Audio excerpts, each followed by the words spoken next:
আছে শ্রমিকের আছে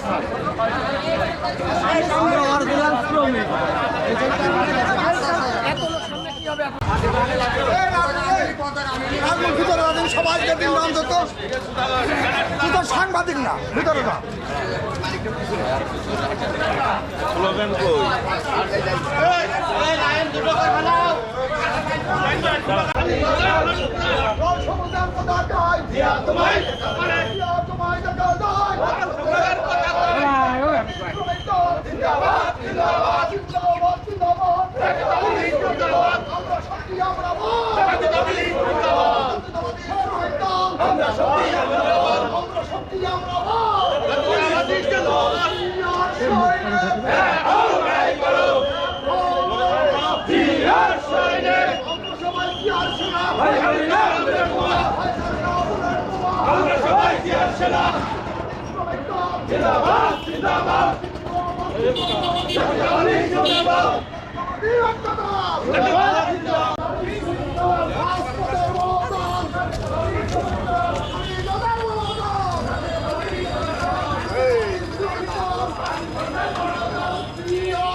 হ্যাঁ লিন দাও লিন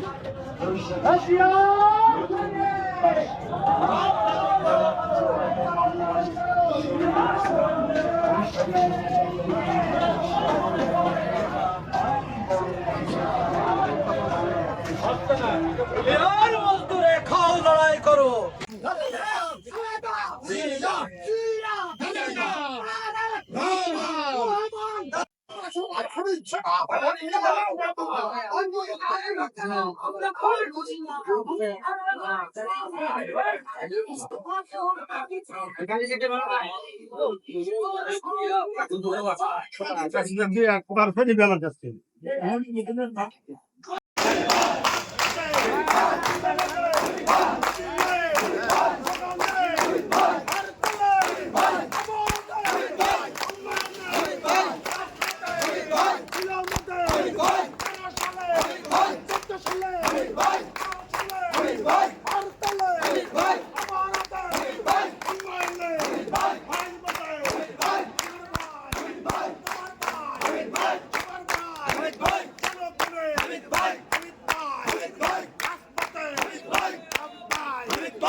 আপনারা জানেন আজকে মহান কে দিবস এইবারে একটু খাবেন ওর কথা শুনে এই ভয় না আজকের এই দিনে শ্রমিকরা তাদের ন্যায্য অধিকার আদায়ের জন্য সংগ্রাম করেছিল। সেই আমেরিকার শিকাগো শহরে যখন আমরা আন্দোলন সংগ্রাম সংগ্রাম করেছিল সেখানে সরকারি বাহিনী এই শ্রমিকদের উপরে নির্বিচারে দলীয় বা অত্যাচার নির্যাতন করে অনেককে হত্যা করা হয়েছিল।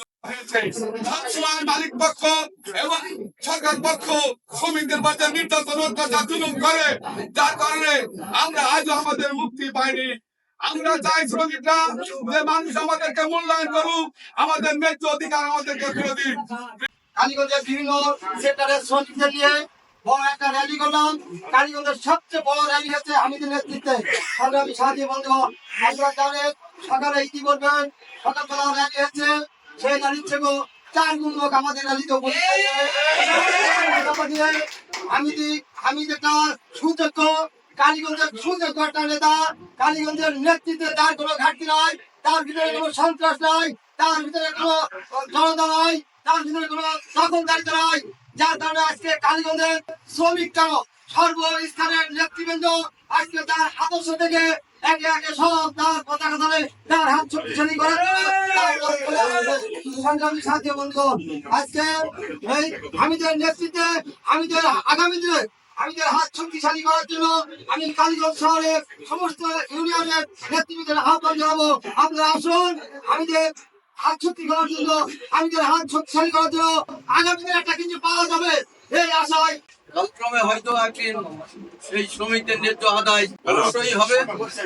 যার কারণে আমাদের শ্রমিকদের সহ আপনারা আছি এক হয়ে কাজ করবো এবং এই ন্যায্য আদায় যাতে আমাদের ভবিষ্যতে হয় সেই আশা রেখে ফ্রান্সের থেকে শুরু হয় কমরেড কার্ল মার্কস তার যে ডাচ ক্যাপিটালের যে থিওরি, এই থিওরি পরবর্তীকালে আমাদের কমরেড লেনিন এবং কমরেড অ্যাঙ্গেলস তার প্রক্রিয়ার ভিতর দিয়ে সারা পৃথিবী ব্যাপী এই শ্রমিক আন্দোলন ছড়িয়ে পড়ে, যা সর্বোপরি ভাবে আজকে সারা পৃথিবীর কমিউনিস্টরাই প্রধান ভূমিকা পালন করে শ্রমিক আন্দোলন বাস্তবায়নের জন্য এবং আন্দোলন পরিচালনা করার জন্য। কিন্তু পরবর্তীকালে জাতিসংঘ এবং সারা লেবার অর্গানাইজেশন এই শ্রমিক আন্দোলনটাকে আন্তর্জাতিক শ্রমিক দিবস হিসেবে পালনের ঘোষণা দেওয়ার পর এটা সার্বজনীন হয়ে 1 মের যে ইতিহাস,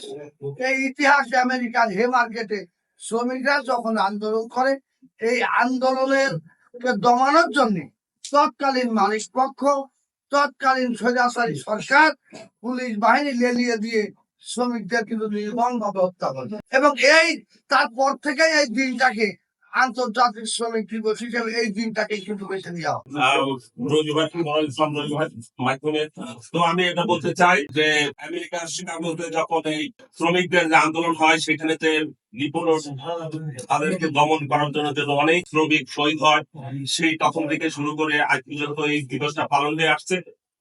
সেই উপলক্ষে আমাদের এই র্যালি। আজকে যে মহান মে দিবস আমরা পালন করছি, এটা মূলত আমাদের শ্রমিকদের বিভিন্ন দাবি দেওয়া ছিল। তার ভিতরে সবচেয়ে বড় দাবি ছিল এই শ্রমিকদের কর্মঘণ্টা ছিল আগে 12 ঘন্টা, সেটাকে কমিয়ে 8 ঘন্টা করার দাবিতে শ্রমিকরা আন্দোলন শুরু করে। সেই আন্দোলনে তৎকালীন সরকার শ্রমিকদের উপর নির্মম নির্যাতন চালায় এবং সেখানে বহু শ্রমিক নিহত হয়। তারপরেই শ্রমিকদের সে 8 ঘন্টার দাবি যেমন পূরণ হয় রক্তের বিনিময়ে, সেই দিন থেকে আজ পর্যন্ত 1 মে শ্রমিকরা অত্যন্ত মর্যাদার সাথে পালন করে আসে। আজকেও শ্রমিকদের অনেক দাবি পূরণ হয়নি সারা পৃথিবীতে, বিশেষ করে বাংলাদেশে এখনো শ্রমিকদের ন্যায্য মজুরি কতটুকু হবে সেটুকু সরকার নির্ধারণ করতে পারেনি। আজকের এই 1 মে শ্রমিক সমাবেশ থেকে আমরা সরকারের প্রতি আহ্বান জানাবো, শ্রমিকদের ন্যায্য দাবিগুলো অচিরেই মেনে নিয়ে শ্রমিকদের কর্মঘণ্টা এবং তাদের যথাযথ পারিশ্রমিক দেওয়ার ব্যবস্থা রাষ্ট্রীয়ভাবে চালু করার দাবি জানাই। একই সাথে শ্রমিকদের অন্যান্য যে সমস্ত দাবি আছে সেই দাবিগুলো সরকার যাতে পর্যায়ক্রমে পূরণ করে, সেই দাবি আজকের এই সমাবেশ থেকে আমরা সরকারের কাছে আহ্বান জানাই। সেই প্রতিষ্ঠাটি দিয়ে আজকে এই প্রচন্ড রৌদ্রের ভিতরে আপনারা যে সুন্দর র্যালি করেছেন, এর জন্য আপনাদেরকে আন্তরিক অভিনন্দন জানিয়ে এবং বর্তমান প্রেক্ষাপটে দেশের বর্তমান পরিস্থিতিতে আপনারা জানেন বিগত 17 বছর বাংলাদেশে একটি ফ্যাসিস্ট সরকার ছিল, শেখ হাসিনার সরকার, যে সরকার ছাত্র শ্রমিক জনতার আন্দোলনের মধ্য দিয়ে বিগত 24 সালের 5ই আগস্ট পালিয়ে যেতে বাধ্য হয়েছে। বাংলাদেশে আবারও যাতে কোনো স্বৈরাচার শাসক আবারও যাতে প্রতিষ্ঠিত না হয়, তার জন্য আমরা যে 17 বছর ধরে আন্দোলন করেছিলাম, আমাদের আন্দোলন ছিল জনগণের ভোটের দ্বারা নির্বাচিত জনপ্রতিনিধিদের মাধ্যমে রাষ্ট্র পরিচালনা করতে হবে। আমাদের সেই দাবি এখনো পূরণ হয়নি। আমরা অবিলম্বে আজকের এই শ্রমিক সমাবেশ থেকে বর্তমান সরকারের কাছে দাবি জানাবো, অবিলম্বে বাংলাদেশে সাধারণ নির্বাচন দিতে হবে এবং বাংলাদেশে একটি অবাধ নিরপেক্ষ সুষ্ঠু নির্বাচনের মধ্য দিয়ে জনগণের সরকার প্রতিষ্ঠা করার জন্য এই সরকার অচিরেই বাংলাদেশে জাতীয় সংসদ নির্বাচনের দিবে। ইতিমধ্যে এখনো বৈষম্য বাংলাদেশে এখনো রয়েছে। আবার সুগার মিলে আমি একজন সাংগঠনিক সম্পাদক ওখানে ওখানে কিছুদিন 4-5 দিন আগে একটা নেতা হয়ে আমাদের একটা বড় একটা মানে সমবায় সমিতি আছে, সেখানেও আমি একটা নির্বাচন করেছি, ওখানে আমি সেন্টার পাস হয়েছি। তা আমার সুগার মিলে এখনো কিছু চুক্তি ভিত্তিক নিয়ে মানে শ্রমিকদের জন্য আমি কথাটা বলছি, কেরোর বেতন 11,000, কেরোর বেতন 35,000।